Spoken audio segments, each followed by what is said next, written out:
Last video में हमने देख लिए थे क्वेश्चन नंबर 40 तक। अब हम देख लेते हैं question number 41 onwards. Okay ji. The arrival of Babur into India led to, Babur के आने पे क्या हुआ था इंडिया में।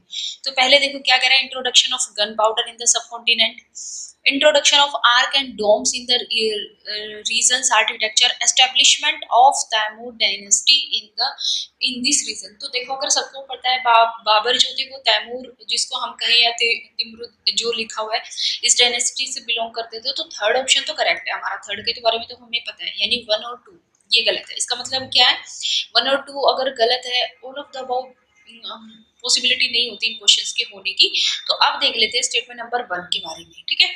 तो 2 तो अपने आप ही खत्म हो जाता है। वैसे भी आर्क एंड डोम जो आया था वो तो गौरी का जब आक्रमण हुआ था तो वहीं से हमारी कुछ ना कुछ स्टार्टिंग मानी जाती है, क्योंकि जब फर्स्ट होता है तो फिर कोई ना कोई लोग तो धीरे धीरे उधर से उधर आते ही रहते हैं। Introduction of gun powder in the sub continent. आप इतना जो एक यहाँ पे थोड़ा सा ध्यान देने वाली बात है वो ये है कि देखो यहाँ पे क्या है, एस्टेब्लिशमेंट, यहाँ पे क्या है, इंट्रोडक्शन, यहाँ पे क्या है, इंट्रोडक्शन। अगर इन दोनों में से इंट्रोडक्शन में से आपको पता होता है, एक स्टेटमेंट कंफर्म होती है कि हाँ ये तो सही है, तो एस्टेब्लिशमेंट वाला अपने आप गलत हो जाता है। अब एस्टेब्लिशमेंट सही है तो इंट्रोडक्शन वाला गलत हो जाएगा। बट ये ऐसे नहीं पता चलता, ये तब पता चलता है जब आपने पीवाईक्यूज किए होंगे बहुत अच्छे से। तो ट्रिक्स को ना ऐसे बेफालतू में कोई बोल देता है, चाहे मैं भी की ट्रिक्स ये वाले ट्रिक्स अप्लाई कर लो, तब तक मत करो जब तक कि तुमने उसको खुद नहीं किया है, और किसी के कहने भर से ना अप्लाई मत करो, ये तो सीधी बात है। तो यहाँ पे देखो ये तो है नहीं, इसका मतलब 2 वाला तो गलत हो जाता है, 2 वाला गलत होने के बाद आपका ये वाला तो फिर से गलत हो जाता है। अब मैं कह रही हूँ ना ऑल ऑफ द अबव नहीं होगा, और ये तो आपका ऑलरेडी गलत था। अब बात आ जाती है फर्स्ट की। तो फर्स्ट के बारे में क्या है, इंट्रोडक्शन ऑफ गन पाउडर। तो बाबर आया था तभी गन पाउडर की शुरुआत नहीं हुई थी। और जब मैंने किया था तब मुझे नहीं पता था कि किसने गन पाउडर की शुरुआत हुई, बेसिकली माना जाता चाइनीज ने की है ये चीज, ठीक है। तो बाबर के आने से तो इंडिया में ये चीज शुरू नहीं हुई। यहाँ पे इंडिया की बात नहीं कर रहे हैं, यहाँ पे किसकी बात कर रहे हैं, यहाँ पे सब कॉन्टिनेंट की बात कर रहे हैं, सब कॉन्टिनेंट की बात कर रहे हैं। यहाँ पे प्रॉपर एक इंडिया वाले रीजन की बात नहीं कर रही है यहाँ पे। तो वहां पे सब कॉन्टिनेंट में माना जाता है चाइनीज की शुरुआत हुई थी, ठीक है। लेकिन अपनी पढ़े हुए पे यकीन रखो, हिस्ट्री है, हिस्ट्री में मिनिमम पे जाओगे, मिनिमम जाते ही आपका ऑप्शन नंबर क्या हो जाता है, B is your correct answer. 42 कहता है the government of India has establish NITI Aayog. NITI Aayog को किसको रिप्लेस करके इसने किया था, तो नीति आयोग का सबको पता है किसको रिप्लेस किया था, प्लानिंग कमीशन। अब काम क्या बनता है कि नीति आयोग में कौन कौन से मेंबर होते हैं, कौन इसका एक्स ऑफिशियल चेयरमैन होता है, स्टेट्स की क्या इसमें भूमिका होती है, क्या चीज है, इन सब के बारे में देख लो। यहाँ पे देखो वहाँ पे फाइनेंस कमीशन पूछा था ना आपसे कि 32 से 42 पे कर दिया, यहाँ पे उसने एज ऑप्शन यूज कर लिया। तो ये इससे आपसे बार बार कह रहा है तो फिर उन क्वेश्चंस पे ध्यान देना चाहिए। रियो प्लस 20 क्या है, उस टाइम पे मेंशन था, आज भी होता है। रियो प्लस 20 से किससे रिलेटेड है, आपका सस्टेनेबल डेवलपमेंट से रिलेटेड है।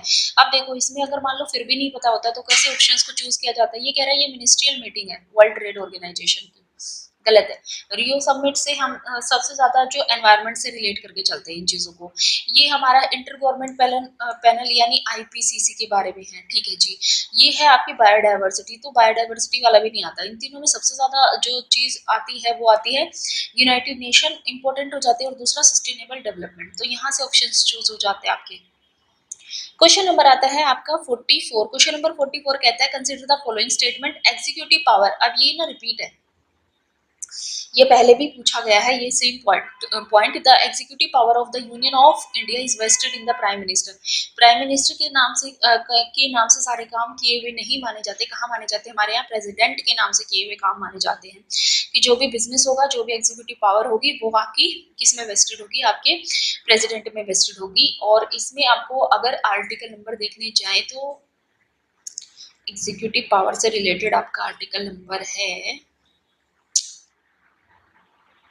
आई डोंट नो, शायद 77 के अप्रोक्सीमेट है, पर एग्जैक्ट नहीं पता।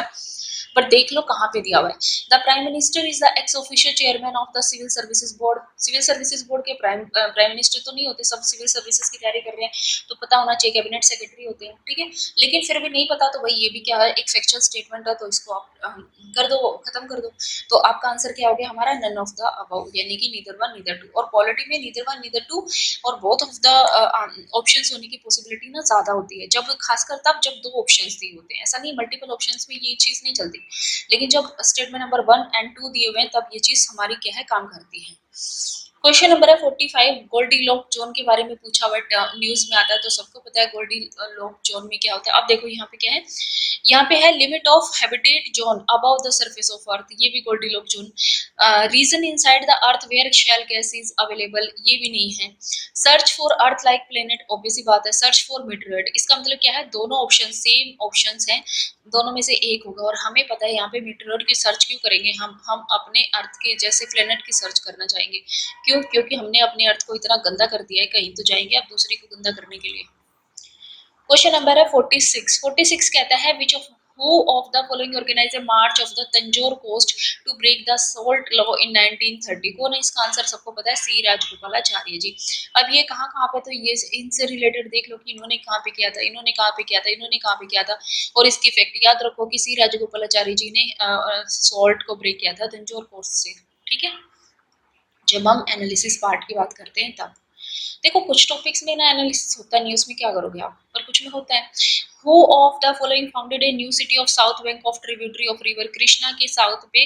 अब देख लो कृष्णा मतलब कहाँ कहाँ यूपीएससी पूछ रहा है। अंडर टू के रूल हिज न्यू किंगडम, उसने सेटअप किया था। कृष्णा के पे किसने किया था? तो सबको पता है किसने किया था, हरिहर बुक्का, जो दो भाई थे उन्होंने यहाँ पे किया था। क्वेश्चन नंबर है 48। 48 कह रहा है the first women president of Indian National Congress Sarojini Naidu ji. Sarojini Naidu ji first women president नहीं थी। फर्स्ट अगर यहाँ पे आता फर्स्ट इंडियन वुमेन प्रेसिडेंट तो सरोजिनी नायडू जी थी। तो पहले कौन थी आपको पता होना चाहिए, पहली कौन थी आपकी एनी बेसेंट जी थी। और यहाँ पे फर्स्ट मुस्लिम प्रेसिडेंट जो बदरुद्दीन तैयब जी, ये आंसर आपका क्या आ जाता है, ये ठीक आ जाता है। अब बात आता है सरोजिनी नायडू ने कभी किया था, तो आई थिंक 1925 का किया था। अब ये भी देख लेना कि कौन से नंबर वाला था, ठीक है, और एनी बेसेंट वाला कौन से नंबर वाला था, ये भी ध्यान दे लेना। तो सरोजिनी नायडू वाला तो हो गया ऑप्शन नंबर आपका गलत, बदरुद्दीन तैयब जय वाला हो गया आपका ठीक। और किसने कितनी बार किया था ये भी देख लो यार, मोटा मोटा थोड़ा थोड़ा सबके बारे में पता होना चाहिए। Which of the following statement regarding green climate fund के बारे में कौन सी स्टेटमेंट ठीक है? ओके देखो पहले सेकंड ऑप्शन पे ही देख लो, ये इट इज फाउंडेड बाय फलाना दिखाना, इतने सारे दे दिए कि इन्होंने फाउंड किया, इन्होंने फाउंड नहीं किया। जहां भी आते हैं मल्टीपल ऑर्गेनाइजेशन, तो ऑर्गेनाइजेशन से रिलेटेड स्टेटमेंट क्या होती है, गलत। हालांकि हमने एक क्वेश्चन देखा था, जितने क्वेश्चन अटेम्प्ट किए थे, G20 वाला क्वेश्चन देखा था और एक पीछे वाला क्वेश्चन देखा था जहाँ पे वो सही था, ऑर्गेनाइजेशन सही थी, ठीक है। लेकिन हमेशा मतलब ये नहीं होता ना कि 100% कोई चीज फॉलो करती है, बट अगर वो 98% करती है, ऐसा भी नहीं होता कि आप उसको तब मानना छोड़ दोगे। इसका मतलब ये ऑप्शन तो क्या है। अब क्लाइमेट फंड है तो वही ऑब्वियसली बात है, किसी ऐसे को देने के लिए किया जाएगा जिसके पास ऑलरेडी नहीं होगा। तो क्या है, intended to assist the developing countries in adoption and mitigation practices. Obviously बात है, अगर क्लाइमेट चेंज को काउंटर करने के लिए चाहिए तो उन्हें अडॉप्ट भी करना पड़ेगा, मिटिगेट भी करना पड़ेगा। अब अडॉप्शन और मिटिगेशन में क्या फर्क होता है वो आप बताएं। क्वेश्चन नंबर है 50। इंदिरा गांधी, अच्छा इसमें क्या है, सेकंड तो गलत हो गया आपका, first one is your answer. थोड़ी सी स्पीड में भी ज्यादा लग सकती है क्योंकि ना यहाँ पे थोड़ा सा क्या कहते हैं, एनालिसिस वाला सेक्शन इतना ज़्यादा आता नहीं है। इंदिरा गांधी पीस प्राइज है जो आपका डिसआर्मेंट एंड डेवलपमेंट फॉर 2014 किसके लिए आता है आपके पास? तो देखिए यहाँ पे क्या है, बाबा एटॉमिक यानी बार वाला है, और इंडियन इंस्टीट्यूट ऑफ साइंस है, ये तो ऑलरेडी डिलीट कर सकते हैं, टाटा फंडामेंटल रिसर्च। अब ये आ गया इसरो। अब इन दोनों सब में इंपॉर्टेंट क्या है, इसरो तो यूपीएससी के लिए इसरो से ही तो क्वेश्चन पूछता रहता है ना, यूपीएससी पूछता रहता है, तो हम लिखा कर देते हैं कि ठीक है भाई यही हमारा आंसर होगा। अब देखो, अब आ जाते हैं क्वेश्चन नंबर 51 पे। 51 क्या कहता है, कैबिनेट मिशन के बारे में कह रखा है। अब आपका काम क्या है, सबसे पहले देखो कैबिनेट मिशन क्या आता है इसको यूपीएससी कंपेयर करता है क्रिप्स मिशन से। वो कब आता है, दोनों में क्या डिफरेंस होता है, क्या चीज़ मानी गई है, कहाँ पे आपको जो आपकी कॉन्स्टिट्यूशन बनाने के लिए जो आपकी कमेटीज बैठी थी, कहाँ पे क्या चीज़ प्रोवाइड की गई है। तो देखो ये क्या है, it provide for more Indians in ICS. ICS में प्रोवाइड करने की बात करता है, नहीं करता, ये खत्म हो जाता है यहाँ पे। It enlarge the power of Indian courts की पावर बढ़ा देगा, ऐसे कैसे बढ़ा देगा। It recommended federal government, that means option number 1 is your correct, federal government होनी चाहिए, ये इसने रिकमेंड किया था। क्वेश्चन नंबर आ जाते हैं 52। Which of the following national park, अब देखो ये क्वेश्चन अच्छा है। नेशनल पार्क है, क्लाइमेट वेरी करता है ट्रॉपिकल से सब ट्रॉपिकल, टेम्परेट और आर्कटिक। इसका मतलब यहाँ पे है, यहाँ पे बिल्कुल शुरुआत से मिलता है ट्रॉपिक, सब ट्रॉपिक, टेम्परेट और उसके बाद आर्कटिक वाला, तो नीचे से ऊपर जाते हैं। अब देखो सबसे पहले क्या है, अगर हम बात कर लेते हैं कि यानी कि यहाँ पे ऐसे कंडीशंस होनी चाहिए जहाँ पे आपको ठंडी से ठंडी भी मिले और गर्मी से गर्मी भी मिले। ओके जी, पहले देख लो ये दोनों ऑप्शन, न्योरा वैली और नंदा देवी। अगर आपको बिल्कुल एग्जैक्ट लोकेशन नहीं पता कि ये कहाँ पे है, उत्तराखंड में, हिमाचल प्रदेश में कहाँ पे है, तो आपको इतना पता है कि ये आपके क्या है, नॉर्थ वेस्ट इंडिया में। नॉर्थ वेस्ट इंडिया में आपका देखो यहाँ पे जब आप पहुँचते हैं तो वहाँ पे ठंडी ज़्यादा होनी शुरू हो जाती है, तो वहाँ पे ट्रॉपिकल क्लाइमेट जो मिलना है वो मुश्किल हो जाता है। ये ऑप्शन तो अपने आप चले जाते हैं। बचते हैं आपके पास कंचनजंगा और नामदफा। कंचनजंगा कहाँ पे है, असम में है। नामदफा कहाँ पे है आपका, अरुणाचल प्रदेश। तो असम में आपका ट्रॉपिकल सब ट्रॉपिकल टेम्परेट तो मिलेगा, आर्कटिक नहीं मिलेगा। मिलेगा कहाँ पे, अरुणाचल प्रदेश में मिलेगा।